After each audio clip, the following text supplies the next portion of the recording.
క్రొత్త నిబంధన నుండి అపొస్తలుల కార్యములు 14వ అధ్యాయము 21 నుండి 23 వరకు చదవలసిందిగా మన ప్రియులు పెద్దలు కువారు బ్రహ్మేశ్వర్ గారిని మరి మనవి చేస్తున్నాను. కువారు బ్రహ్మేష్ గారు అపొస్తలుల కార్యములు 14వ అధ్యాయము 21, 23 వరకు చదివి వినిపిస్తారు.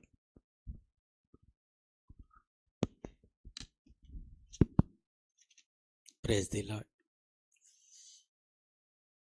సంఘ కాపరి గారు రెవరెండ్ ఉన్నంగి చిరంజీవి గారికి, మరి అమ్మగారికి, అలాగే కమిటీ చైర్మన్ గారికి, కమిటీ సభ్యులందరికీ, అలాగే వేదికను అలంకరించినటువంటి పెద్దలందరికీ, అధ్యక్షుల వారికి, అలాగే స్త్రీల సమాజం వారికి, సంఘమంతటికి శుభాభివందనాలు తెలియజేస్తున్నానండి. ఈరోజు రెండవ పాఠ్యభాగంగా ఏర్పాటు చేయబడినటువంటి అపొస్తలుల కార్యములు 14వ అధ్యాయము 21వ వచనం నుంచి 23వ వచనం వరకు చదువుగా విందాం.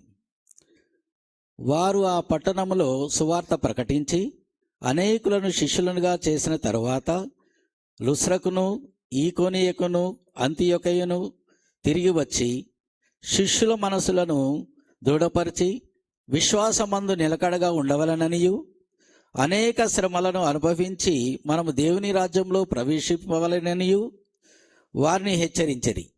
మరియు ప్రతి సంఘములో వారికి పెద్దలను ఏర్పరిచి ఉపవాసం ఉండి ప్రార్థన చేసి వారు నమ్మిన ప్రభువునకు వారిని అప్పగించిరి.